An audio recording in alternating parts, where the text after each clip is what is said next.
This is the flood control project done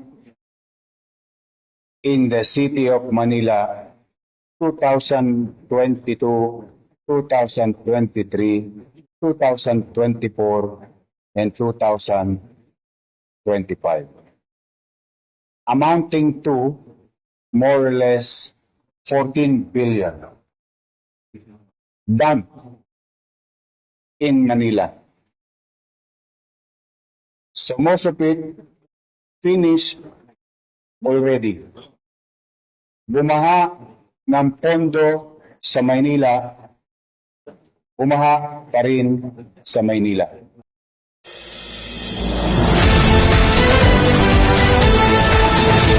Eto na mga kababayan, itong si Yormes Comarino ay may matindi pong isiniwalat dito. Bagong-bagong balita atin pong panoorin at tunghayan ang nilalaman po nito mga kababayan. Sapagkat atin pong matatandaan, ito pong si Yormes Comarino ay tila baga lagi na pong nakakasakasama ni Marcos Jr. dito nga po sa Maynila. Pero maging maingat po tayo rito mga kababayan sa pag-criticize sapagkat dito ipinakita ni Mayor Isko ang mga ebidensya at ito pong mga ebidensya na ito ay recorded po mga kababayan. Kung gusto nyo pong malaman at matunghayan ang buong detalye ng ating pag-uusapan ngayon, panoorin nyo po ng buo ang bidyong ito nang sa ganun ay mapanatili po natin at matunghayan po natin kung ano po ang buod at nilalaman nitong ating pag-uusapan ngayon mga kababayan. Samantala, panoorin nyo muna ito. Look at this Facebook post from 2016. This traitor is profusely thanking Duterte for finally allowing his dictator father to be buried at the Libingan ng mga Bayani. After 27 long years, it was Duterte who took the massive political hit just to give the Marcos family the so-called proper recognition they desperately wanted. So how exactly did President Marcos say thank you to the man who gave his dad a hero's burial? He thanked him by completely betraying him and allowing his arrest by the ICC. And as if that was not enough, he backed an intense political power struggle to repeatedly impeach Duterte's own daughter, Sara Duterte. From preaching healing and unification to throwing the entire family under the bus a decade later. I guess being a traitor really is embedded deeply in his blood. Look at this Ayan mga kababayan, malinaw naman po ang reaction po nitong foreigner o itong Amerikano na ito nga pong ginawa ni Marcos Jr. noong November 18, 2016 ay ayan po nakapost. Lubos po ang aming pasasalamat na pagkatapos ng 27 taon naging isang katuparan ang mga bagay, mabagay, mga bagay ito, di ba? Sa aking ama. Tingnan mo, Tagalog talaga, bulol talaga to si Marcos, no? Balikan nga natin, pagkatapos ng 27 taon, naging isang katuparan ang mabagay sa aking ama, mabagay. At sa aking ama ang tunay at karapat-dapat niyang pagkilala. Sa tulong ng ating mahal na Pangulong Rody Duterte, ang kataas-taasang hukuman at ang mga taong walang sawang sumusuporta sa aming pamilya ay maraming salamat. Naway maging simula ito ng tunay na pagkakaisa ng bawat Pilipino. Yan po mga kababayan, kung hindi dahil dito kay Pangulong Duterte, ito pong kanyang ama ay hindi po malilibing sa kanyang libingan ng mga bayani. Na ito naman po ngayon, how ironic, pinakulong po or pinakidnap ni Bongbong Marcos Jr. mga kababayan, ito pong si Tatay Digong. At dahil dyan mga kababayan, tingnan po muna natin ito Ito pong mga nagawa ni Tatay Digong dito sa ating bansa. At ito po mga kababayan, mayroon po akong nakita rito na isa pong napakagandang nagawa ni Tatay Digong Ito na yung bill na binawi ni President Duterte sa Amerika. Dito sa bayan ng Baligega sa probinsya ng Samar. So, sumiin natin. Yan na yung bill.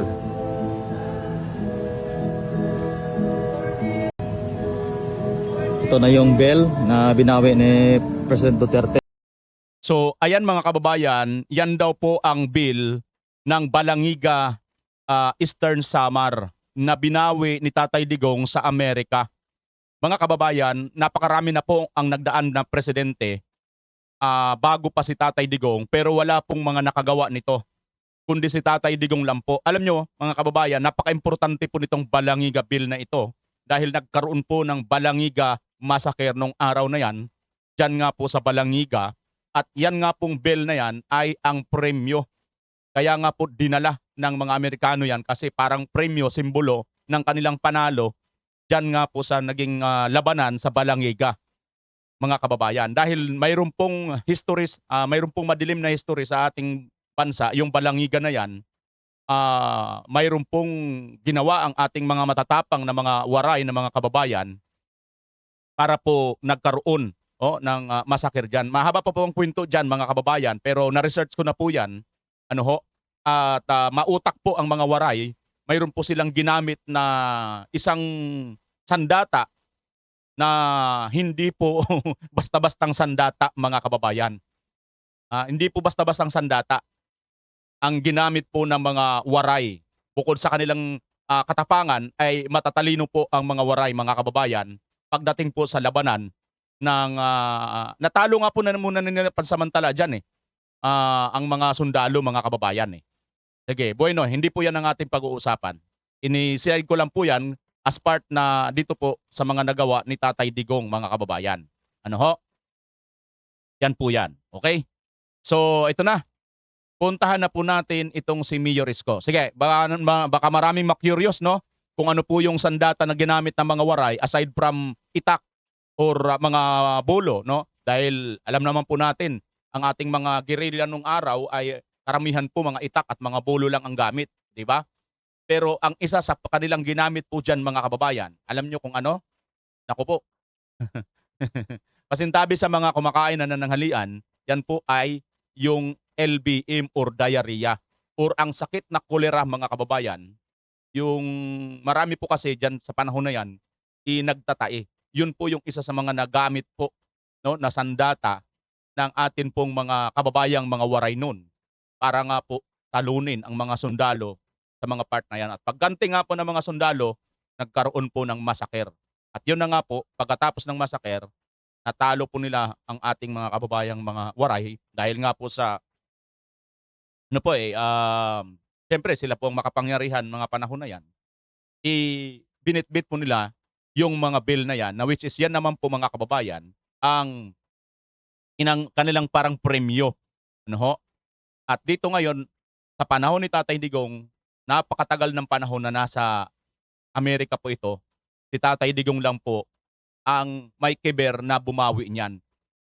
How ironic, Kasi kung banatan si Tatay Digong ng mga paring Katoliko, ay ganun-ganun na lang, mga kababayan, Samantalang si Tatay Digong lang, hindi sa mga paring Katoliko ang nagmalasakit para ibalik po dito sa Pilipinas yung bell or yung kampana na supposed to be, mga kababayan, sa Katoliko po yan Sinasabi nila si Tatay Digong parang Muslim, di ba? Kasi may lahi si Tatay Digong na Moro.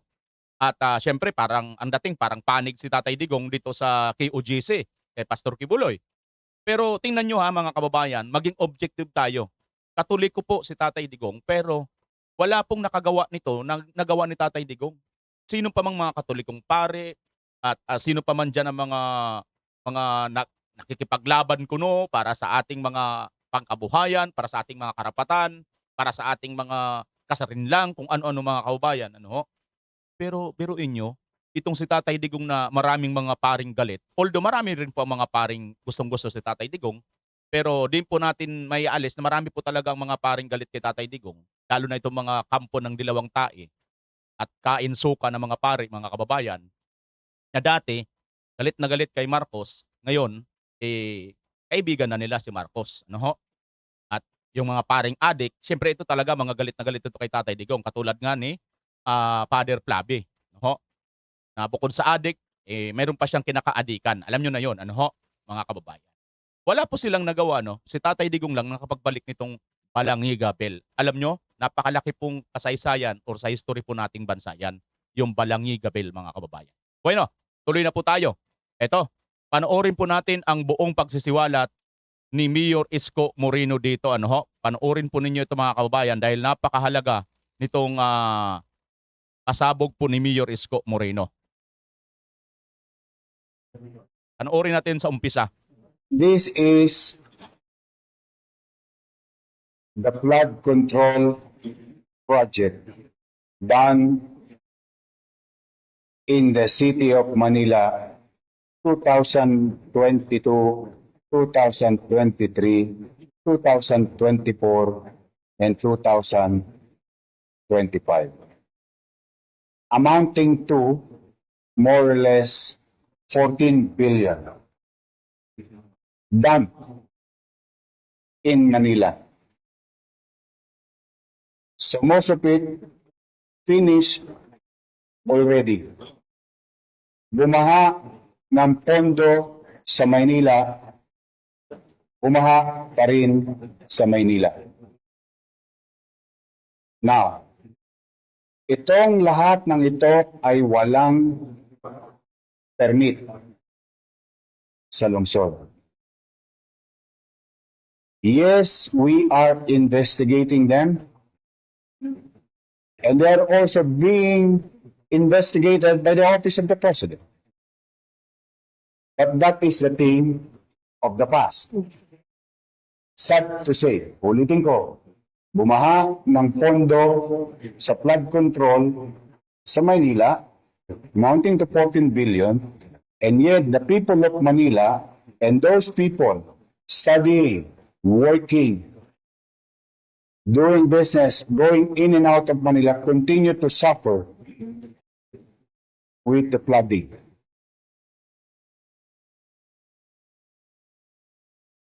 So naman, di ba? Sino malaman per district? Ayan na. Ayan na, sige. Gusto Per namin, district? Mayor. Sino bang malalaki? Ginalo. Sino-sinong pinakamalalaki? Tingnan natin mga kababayan, ha? District 1, Yan na. 3.4 billion. District 2, 2 billion and 59 million. District 3, 4.2 billion. District 4, 1.3 billion. District 5, 1.1 billion.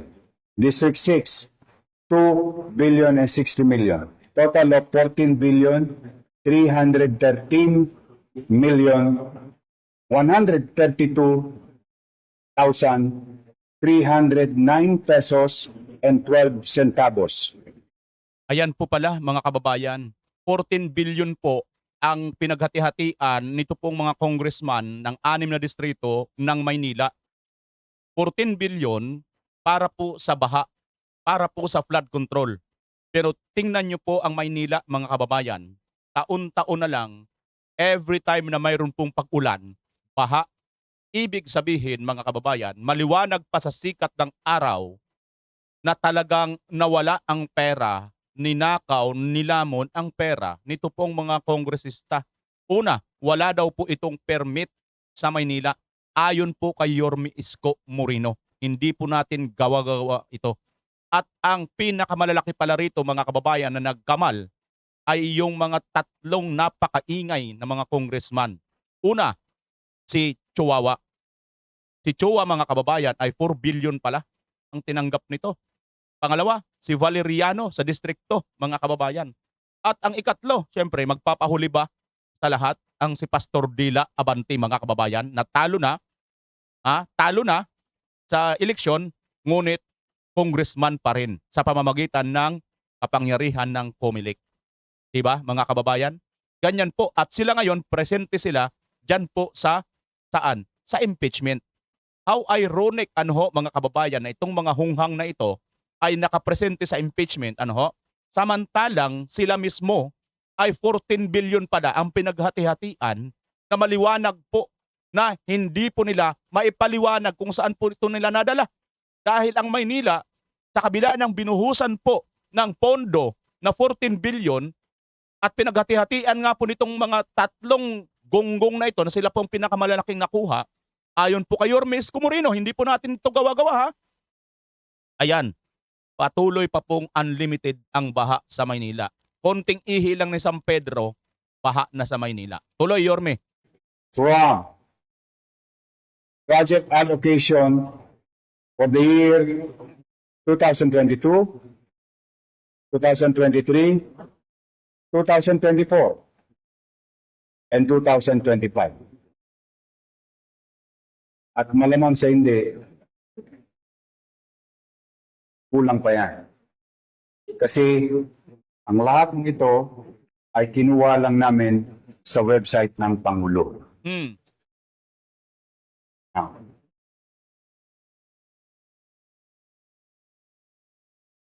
yun ay nakaraan.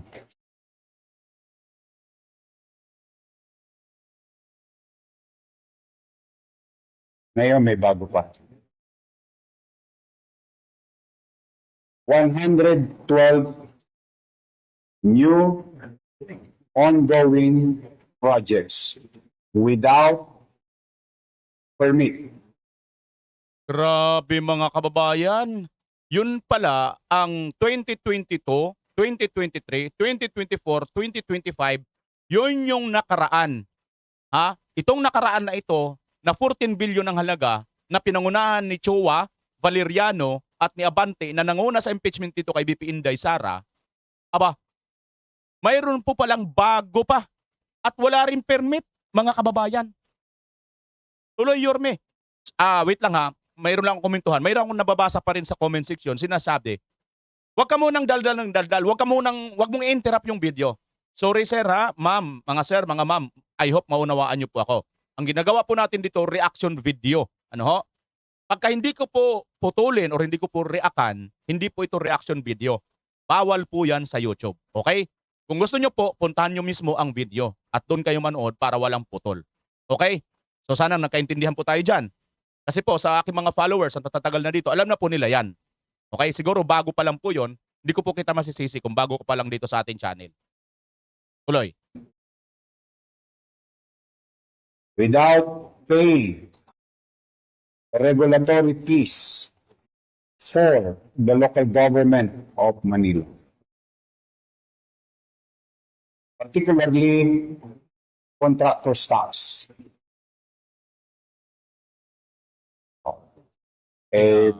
Pag ordinaryong tao, nag-a-apply ng demolition permit. Pag ordinaryong tao nagpursige, makaipon, papaayos ang bahay, kumukuha ng building permit. And they pay regulatory fees, like what you call contractor's tax under the Manila Tax Ordinance. These are ongoing. We'll send you a copy of this. And yung mga binanggit ni Pangulo na mga kumpanyang paborito, nandito rin. Kayo na ang umusga. Konti-konti lang po ito. Random. 145 million, 97 million, 140 million, 94 million, 80 million, 142 million, 141 million. Kadikit-dikit pa yung numero. 141 million. GLC ulit. Ang daming GLC. 141 million, 94 million, 94 million, 140 million, 142 million. Mukhang paborito nila yung 140 million. Kasi tinitingnan ko lang naman random lang.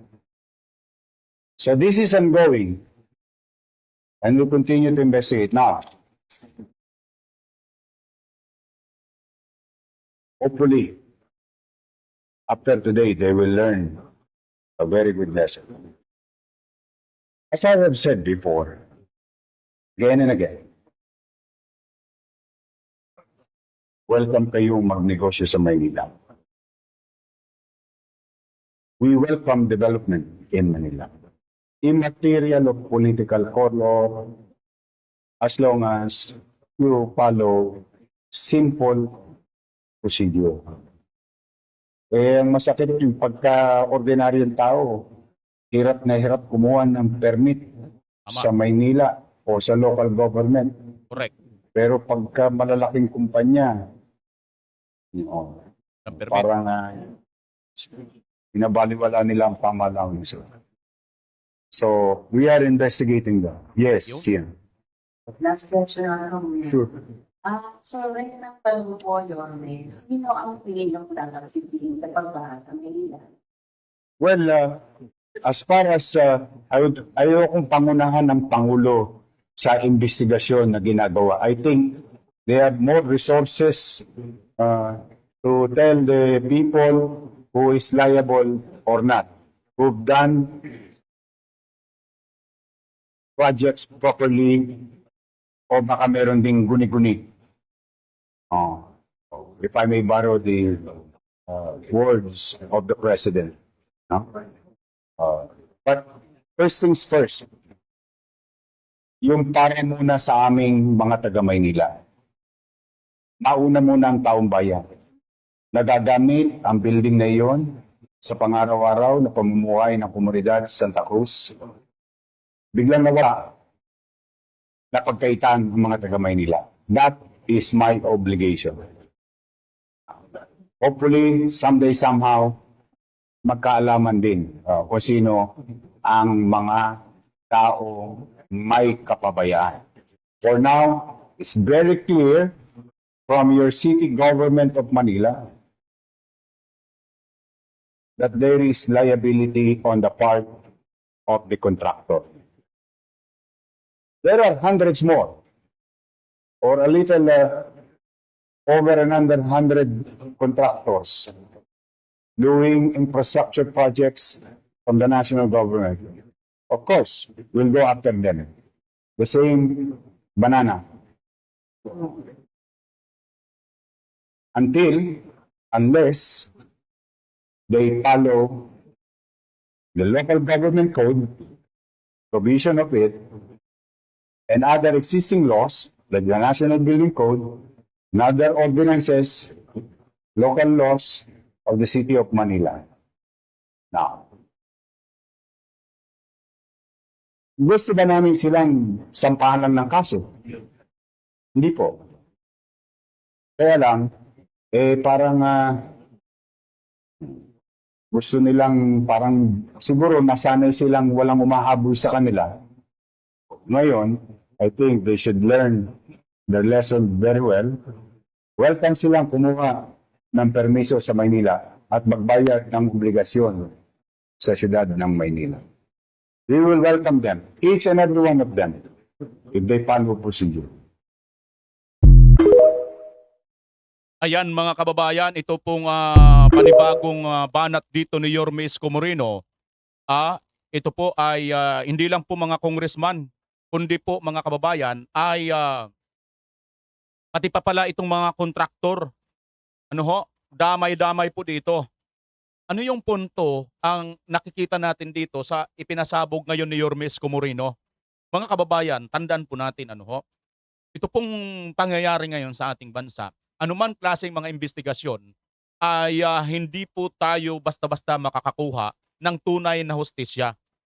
Now, BMR, ano naman ang halaga nitong pinakita mo?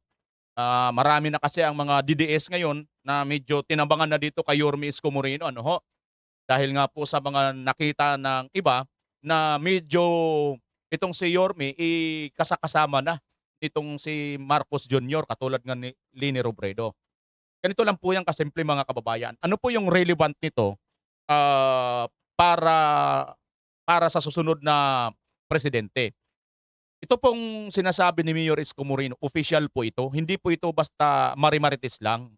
May record po, 2022, 2023, 2024, 2025, hawak pa ni Yorme Isko Moreno yung mga record na yan. At sino-sino po ang mga nagkamal ng pera dyan. Pinapangunahan pala ito mga kababayan ng tatlo nating paboritong mga congressman. Pinapangunahan pala ito ni Chihuahua. Na si Chihuahua mga kababayan ay 4 billion pala yung kanyang nakamal dito nga po sa flood control ng Maynila. Ang distrito ni Chihuahua mga kababayan ay District 3. Kung alam nyo po ang District 3, ito po Ito po ang District 3. Tingnan po ninyo kung wala po bang baha sa District 3. Sakop po nito yung Santa Cruz, Quiapo, Binondo. Yan po ang District 3. Tingnan nyo po kung wala bang baha dyan sa District 3 mga kababayan. Ang isa sa pinaka matindi pong binabaha dyan ay ang Quiapo, yung Recto Avenida mga kababayan. Hindi po pwedeng mapasinungalingan po ng District 3 yan. Yan po ang mga matitinding binabaha dyan. Now, punta tayo sa District 2 Ako po, ayan po ang Abad Santos, ang gagalangin. Yan po ang matitindi pong mga binabaha dyan, mga kababayan. Yan po sa District 2. Dito naman kay Abante, alam nyo na po, Pandacan, Santa Ana, Santa Mesa, grabe po ang mga baha dyan sa mga lugar na yan, mga kababayan. Ayun na po ang humusga kung ito bang nilabas ni Yorme, tumutugma ba ito sa nangyayari sa Maynila?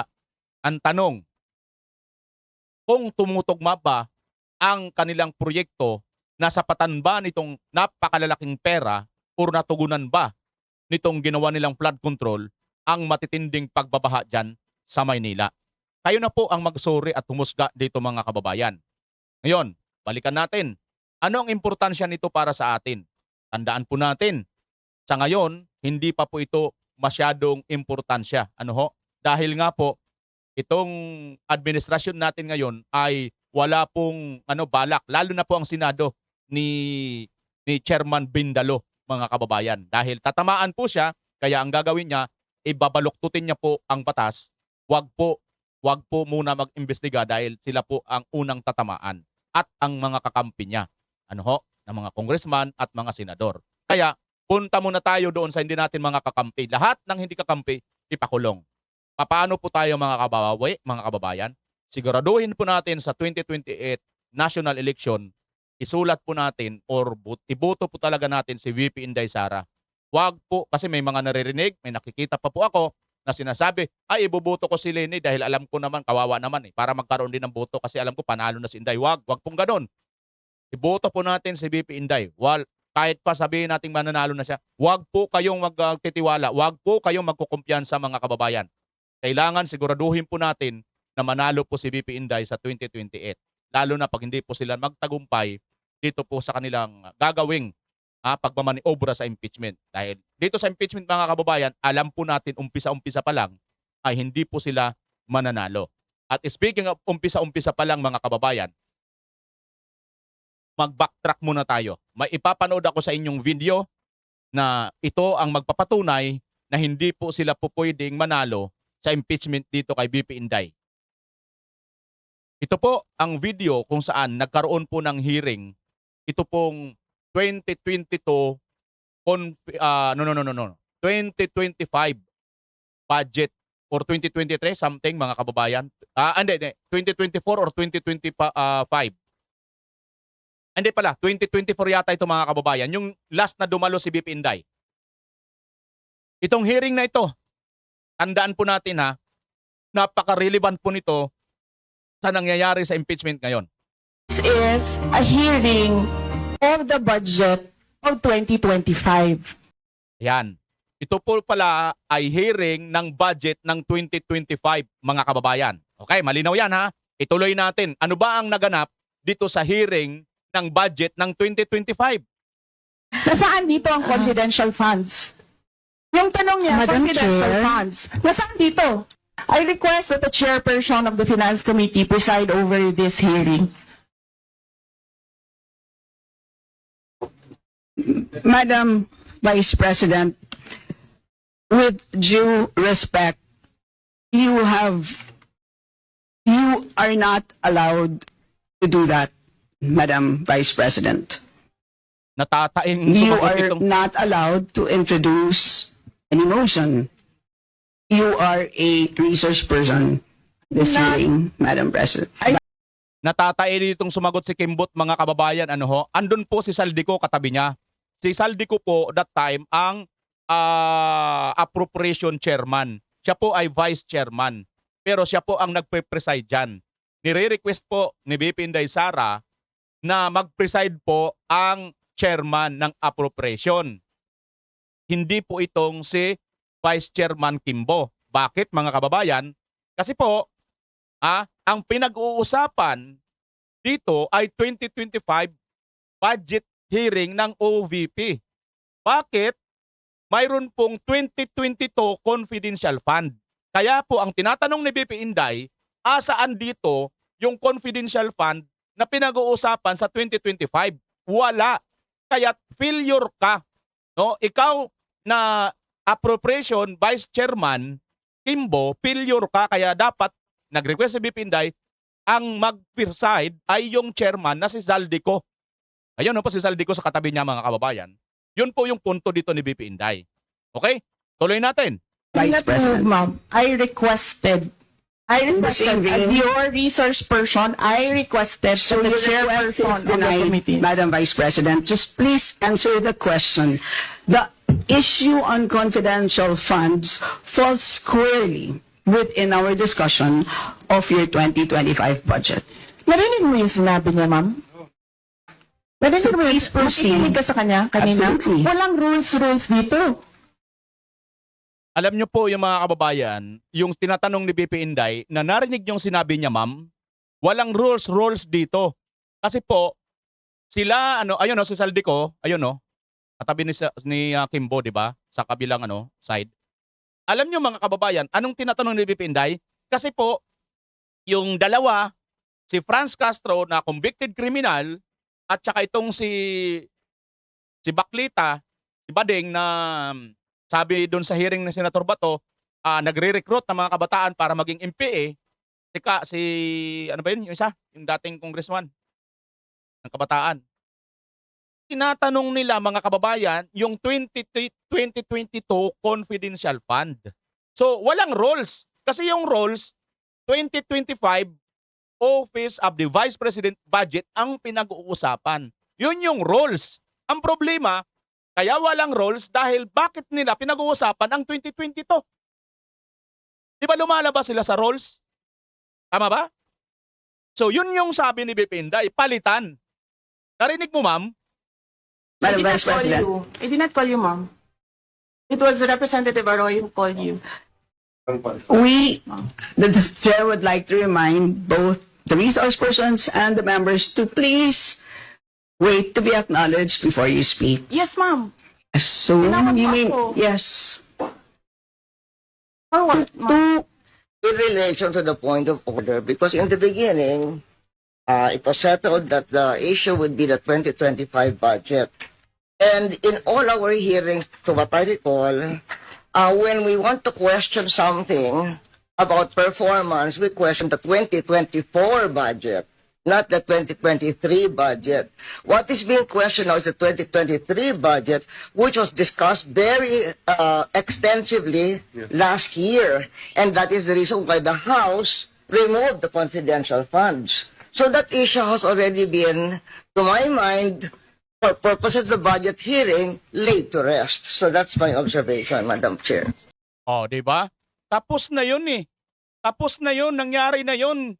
Nung nakaraan pa, tinalakay na po nila yung tungkol sa 2022 confidential fund. Pero nung ginawa po nila, inulit nila nitong 2025. Di ba? Possibly, currently, the Yun po mga kababayan ang dahilan dito. Alam nyo, kaya hindi po nila mahuli, hindi po nila makaya si BP Inday Sara dahil po may mga katulad ni Tatay Digong, may mga sekreto po silang mga salita na akala lang ng iba or akala lang natin ay ito po walang laman. Pero ito pala ay malaman. May music kasi itong unang video na ito eh. Pero ibibigay ko lang po sa inyong konteksto dito, no? Si Tatay Digong at saka si VP Inday Sara, mayroon po silang pagkakahalintulad ng dating na pag nagsalita, akala natin minsan para bagang wala lang. Akala natin minsan para bagang out of the blue. Katulad na lang nitong tinatanong, no? Nitong reporter na ito, bakit parang tila ng insulto itong si Tatay Digong? Yun pala mga kababayan, ang sekreto dyan to captured. Kasi sabi ni Tatay Digong, pagka nagsalita ka ng normal, nagpaliwanag ka, walang nakikinig, hindi ka papansinin. Pero pagka bumanat ka, ng parang sa tingin nila, na insulto sila, captured mo ngayon sila. Pag-uusapang, ay teka lang, sandali, uncivilized ito. Di ba? Kasi nga, minamata or minamaliit dahil nga taga Davao, probinsyano, di ba? Ganun po ang tingin nila nitong mga elite, mga oligarch, mga matatagal na mga politiko, lalo na po itong mga dilawan at mga loyalista, ganun po ang tingin nila dito sa mga Duterte. Hindi nila alam mga kababayan na may mga taktika ang mga Duterte para makapture ang kanilang atensyon. At yun nga, presto, buong mundo nakaptured ni Tatay Digong. At ganun din ito si BP Inday Sara. Akala natin, pag nagsalita minsan si BP Inday Sara, akala natin parang, minsan di ba, baliwala lang. Pero kung pag-aaralan natin mga kababayan, tandaan po natin, ako mismo, no, sarili ko lang itong opinion. Naniniwala po ako kasi nga mayroon po akong basihan eh. Alam niyo mga kababayan, sa Biblia po may nakasulat diyan na wala pong bagay na lumitaw na hindi po walang dahilan.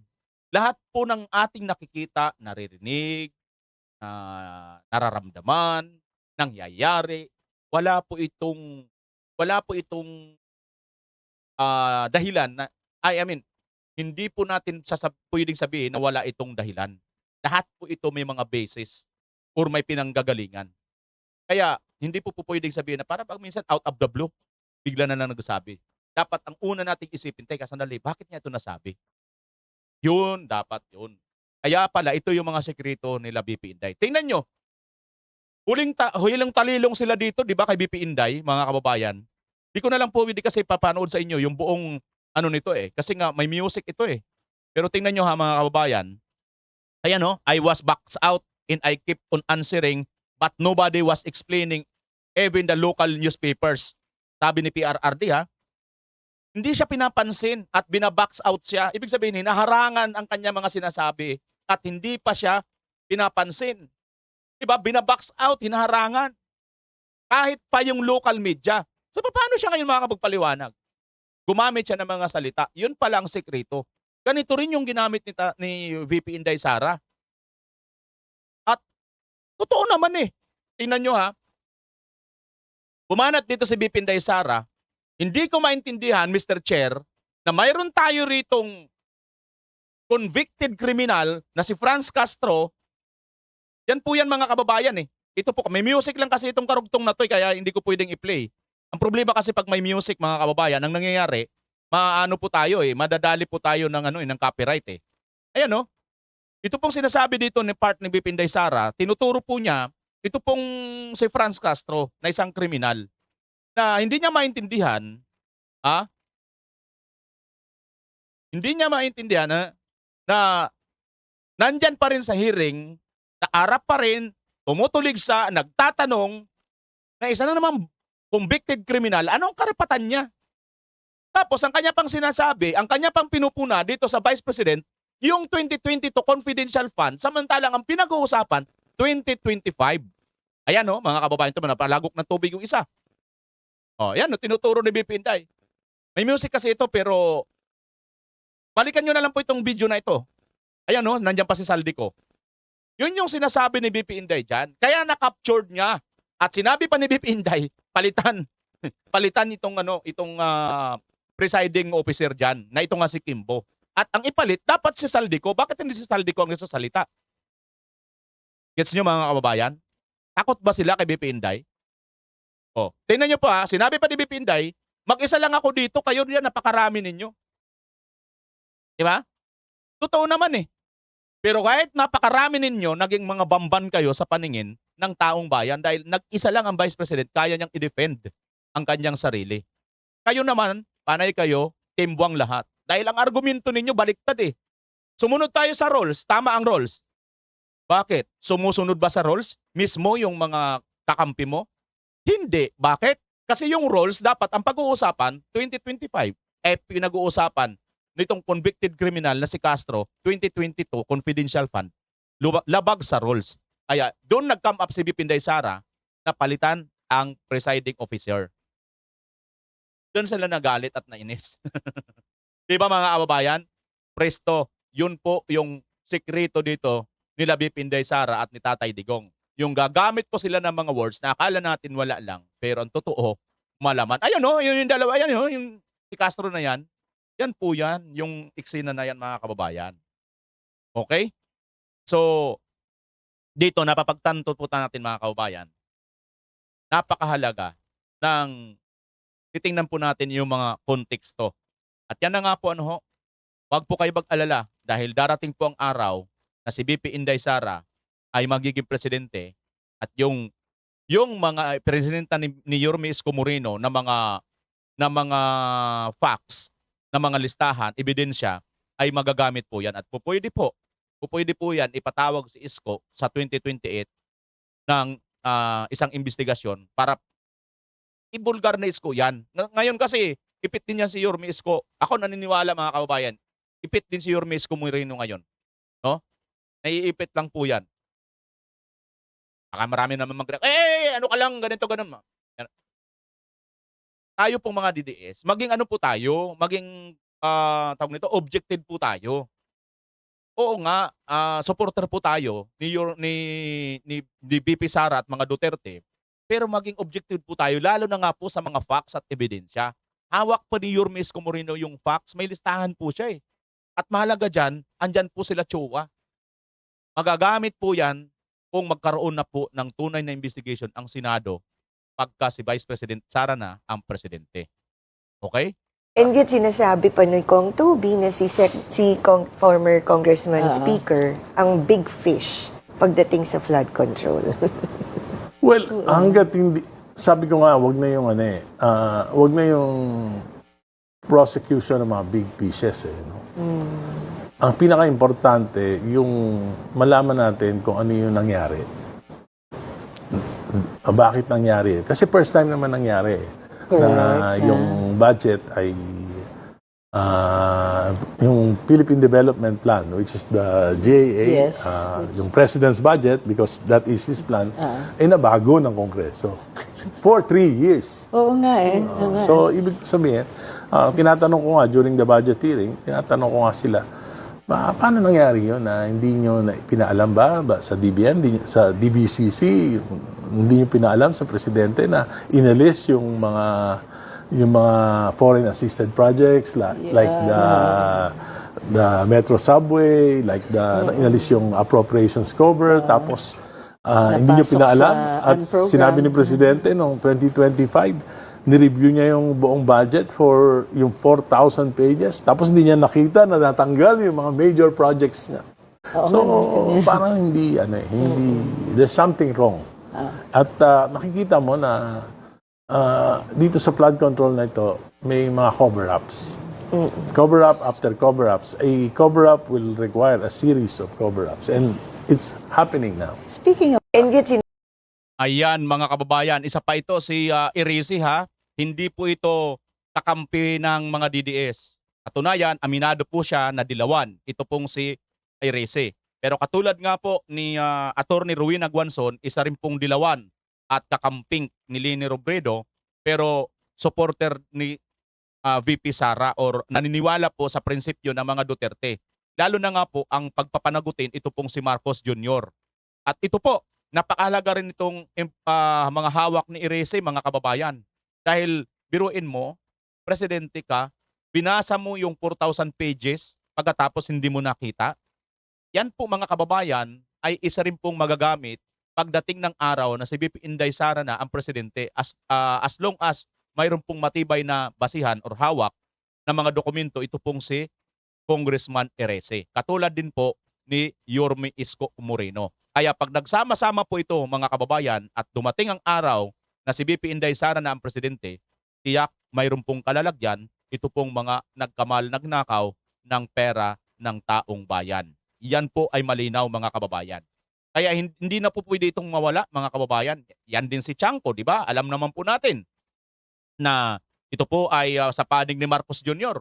Pero kahit bagamat panig sa ni Marcos Jr., mayroon pa rin po siyang mga binibitawan na mga ebidensya, mga pananalita na maaaring tumugon doon sa katanungan ng bayan kung nasaan ba talaga, sino ba talaga ang totoong mga nakinabang nagnakaw ng pera ng bayan, lalo na partikular dito sa flood control. At itong mga ito, pwede pong magsama-sama. Chanco, Isko Moreno, at itong si Irese, mga kababayan, para po tumayong mga witness pagdating po paglipat na ng presidente. Yan po mga kababayan. At sigurado po, mayroon pong mananagot dito at yan po ay sinasabi na po ni BP Inday Sara na ang kanyang kukunin na Vice President ay kailangan siya po yung tututok dito. At tingnan na po natin dito mga kababayan, ito kaya ang maaaring kunin ni VP Inday Sara na kanyang Vice President, mga kababayan. Teka lang ha, may papakita lang ako sa inyo, baka ito nga yung kanyang kukunin na maging Vice President. Ito kaya yon, mga kababayan? Tingnan natin. Ewan ko kung sang-ayon kayo kung ito yung kukunin na Vice President ni VP Sara. Ito kaya ang maaaring, hindi pala yan. Wait lang ha, wait lang guys. Hindi kaya ito ang kanyang magiging Vice President? Ayan no. Saan na ba yun? Ito?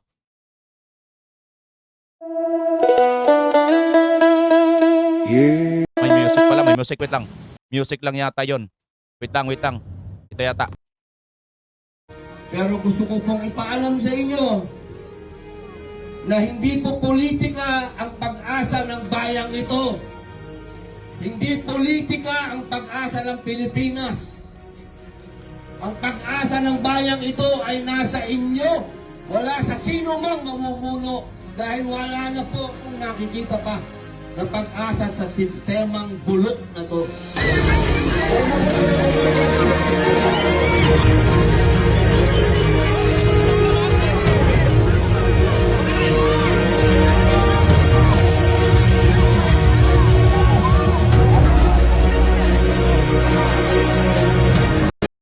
Sa tingin nyo mga kababayan, may kapasidad ba si Senator Robin Padilla na pwedeng maging Vice President? Sa mga nakikita natin ngayon sa hearing, hindi man po abogado itong si si Senator Robin Padilla, mga kababayan, ay talaga naman mala-abogado po kung magtanong at napaka talaga matalas, mga kababayan. Mapaligal man or mapalogika or lohika. Ang galing po ni Senator Robin Padilla ay mas lalong kuminang or lumutang dito po sa nagaganap na impeachment trial. Hindi po siya basta lang senador, hindi po siya basta lang artista, kundi isa po siyang senador na may alam. Para madali nila tayong kontrolin. Pero nung araw pa po, federal na tayo. Simula pa nung araw, federal na po tayo. Ginawa lang tayong sama-sama ng mga Espanyol para madali nila tayong kontrolin. Pero nung araw pa po, federal na tayo. Hiwalay ang Mindanao, hiwalay ang Bisaya, hiwalay ang Luzon. Para po tayo umasenso, para tayo maghatakan paangat, kailangan po yan ang gawin natin. Kung paano tayo yumaman nung araw na wala pa ang mga dayuhan, kailangan tayong bumalik doon.